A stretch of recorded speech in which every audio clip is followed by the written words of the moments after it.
What else does America need to take? Well, Canada. Guys, I've been hating on Canada for a while. And for a while, I used to get pushback from Canadians.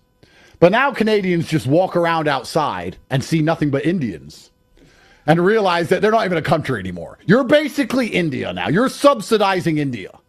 That's the only reason you exist. Cut the bullshit. You're not an independent people. You've already been conquered by India. Do you want to be conquered by India or America? At least Trump can, stop the Indians. You people ain't doing nothing. Canada is ours. Stole $10 billion with imaginary kids. 10 billion. Whatever. 9 billion, 10 billion, fucking $5. I don't know how much was a lot. With these imaginary kids. I was flabbergasted by something else. Why the fuck are we giving Somalis $10 billion for real kids? I don't care if the kids are real. What the fuck are we giving them so much money for? If we would have walked into the daycare and it was full of kids, I still would have been like, how much? What the fuck is this setup? The fact the kids aren't even there has nothing to do with it. The American taxpayers getting fucking fleeced, getting wrecked, getting completely raped. People at the top don't pay taxes. People at the bottom ain't got no taxes to pay. People in the middle are getting completely wrecked. They are slaves. And then they're going on Twitter complaining about Dubai slaves. The world is slavery. It's a big illusion. Basically, everyone's a fucking slave, but me. So yes, Dubai has slaves. And I treat my slaves very well, actually. Just so you know, I'm one of the nice slave owners. I pay them far more than I have to. So I got a lot to say, guys. I got a lot to say. Check out my mug, first of all.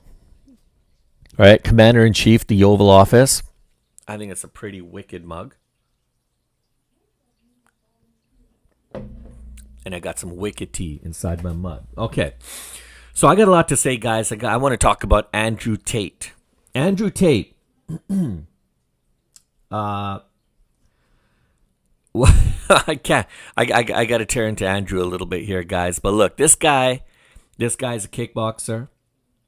All right, he's got an MMA record, I think, of 1-0 or 2-0, or I mean, this guy's a, so that's how he started off as a kickboxer. Then he turned into this huge social, media mega influencer. And I'm not just talking about, when I say mega, put an emphasis on mega. This guy is everywhere. All right, he's all over the place. And so he's big. He's definitely up there. Probably one of the biggest social media influencers out there. And, he's a businessman, business entrepreneur. He's he's involved in a lot of different ventures. And now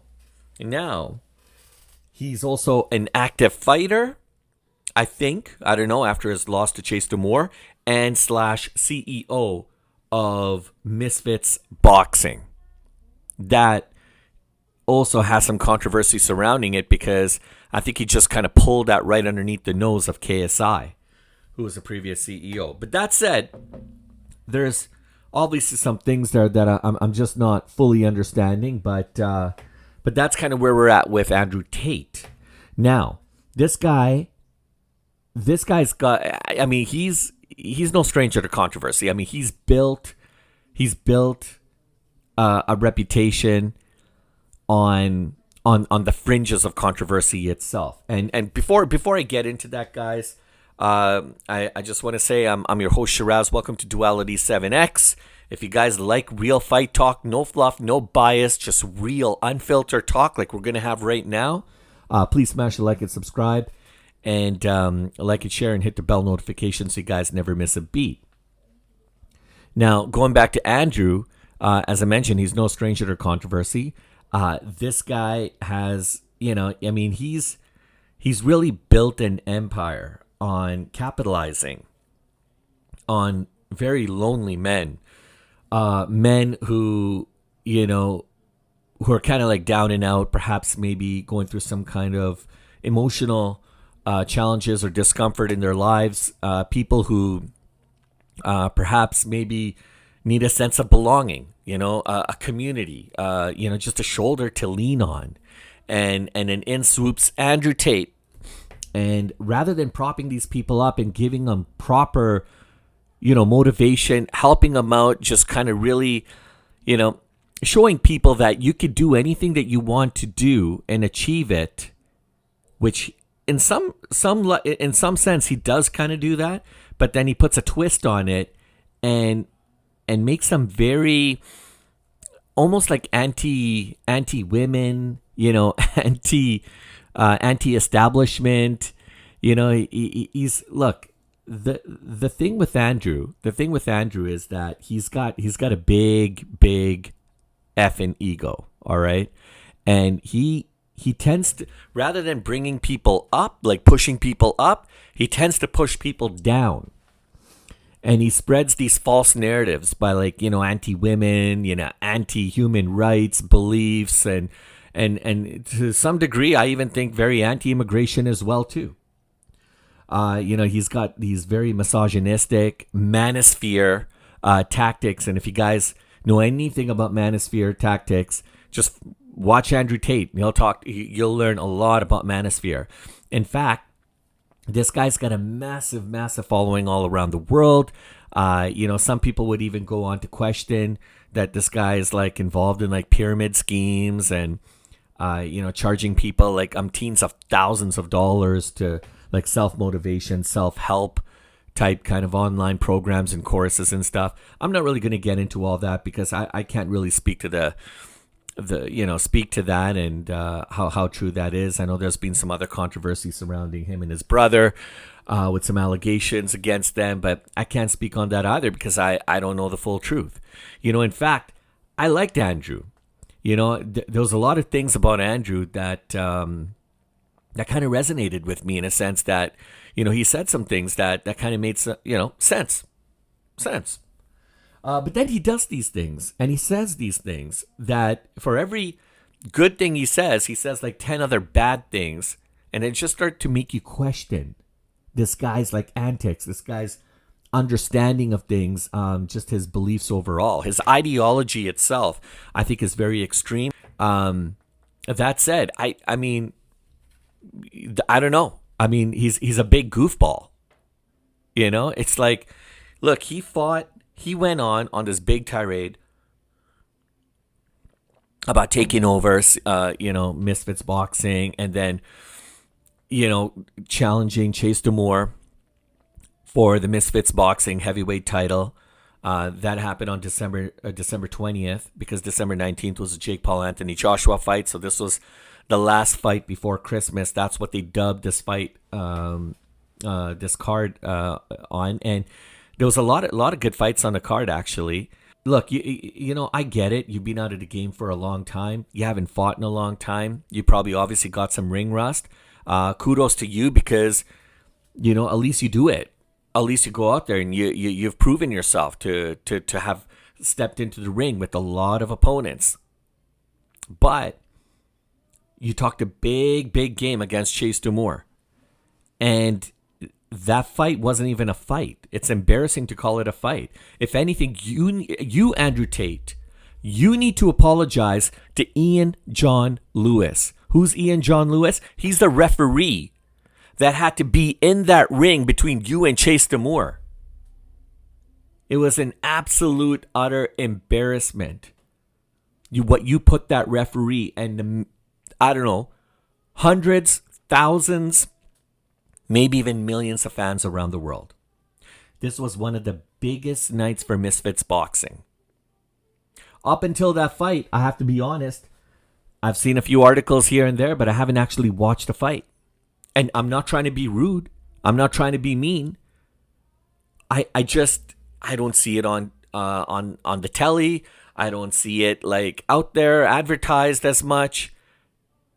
But you did an amazing job, Andrew Tate, for hyping this fight up against you and Chase DeMoor. But you put down Chase DeMoor like he was a nothing, a nobody. Making yourself just like here and Chase like here. But what happened was a complete opposite. When you guys went into the ring with each other, Chase humiliated you. He embarrassed you. And I'm sorry, I got to call it out. Andrew. If you were a little bit more humble, if you were a little bit more, I'm not saying apologetic, But if you're just a little bit more humble in your approach, and you didn't have to resort to like stooping below the belt to try to sell a fight. People are going to watch you because you're Andrew effing Tate. People are going to watch you regardless. You don't need to, hit below the belt and start getting into your whole manosphere bullshit and all that kind of stuff that you spew online and stuff like that. Nobody wants to hear that garbage. You just had to be a little bit more humble. You're walking into a fight. Now say what you want about Chase. I got a lot of things to say about Chase. But not today.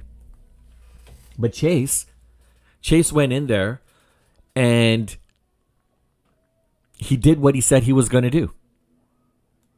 Now look, I'm not going to be completely one-sided on this whole thing with you and Chase, because Chase himself was a bit of a bitch.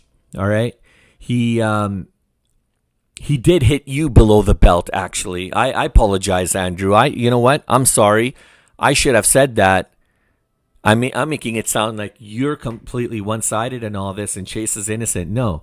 Chase was beaking off, saying he was going to do this, he was going to do that to you. And you were actually pretty humble. So, you know what? I got it wrong. I apologize. That I can admit. And you said we're going to see what happens in the ring. Now,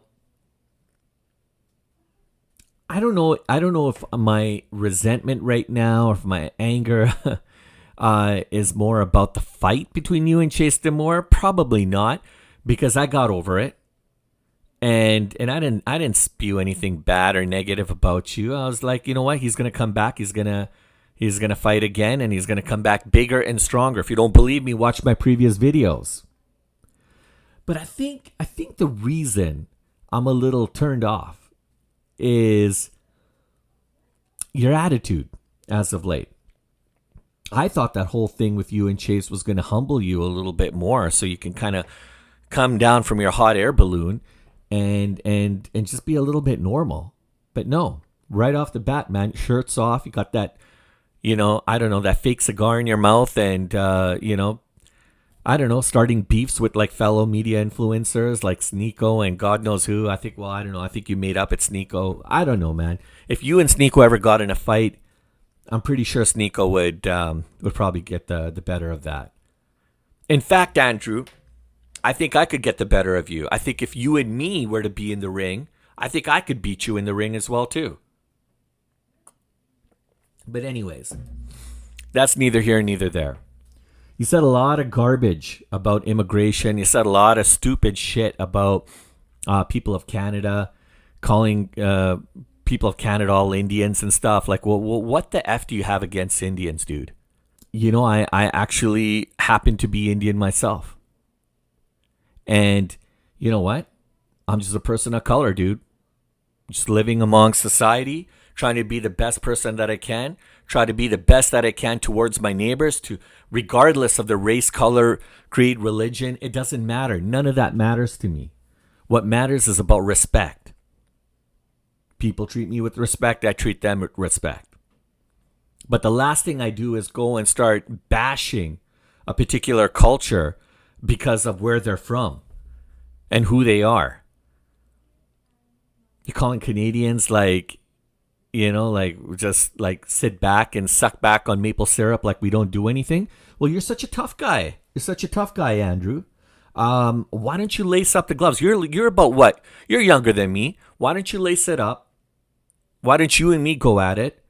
Right? Let's go 3 rounds. Let's see how tough of a guy you are. Yeah, you're so big and strong and you got so much to say. Dude, you're a goof. You're a goof. God, man, you're an embarrassment, man. You're an embarrassment. Honestly, your outrageous, or shall I say egregious behavior and claims against certain people and your understanding or lack of understanding when it comes to immigration and this and that, and you think the president's on your side? The president would beat the shit out of you, man, in a match. Tough guy Andrew Tate.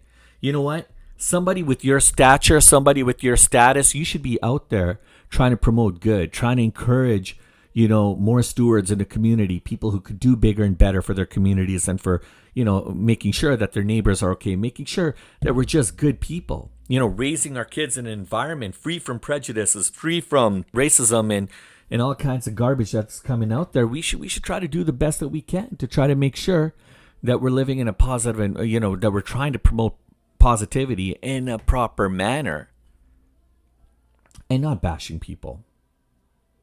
All right? Be patriotic. Love your country. 100%. I agree with you on that. But don't start bashing other people in other countries and people of different ethnic cultures. And, it's just not the right thing to do, man. It isn't. Stop being a loose cannon. Do something positive for yourself. The best thing you could do is to put on an effing shirt, take out the cigar, all right? Those bubblegum cigars are no good. Smoking is bad for your health. And you know what? Start preaching some good. Start doing some good things. Anyways, that's what I got to say, Andrew. I wish you all the best. Don't take this personal. I'm just kind of venting a little bit. I really hope you change your ways. Anyhow, that's all that I got to say. Thanks for watching. I'll catch you guys on the next one.